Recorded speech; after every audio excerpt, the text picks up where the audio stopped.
kanisa. Haleluya kanisa. Bwana apewe sifa.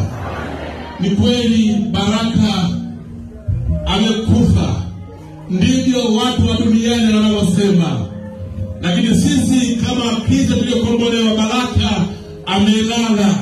Baraka amerudi kwa Baba. Baraka ameenda nyumbani. Haleluya.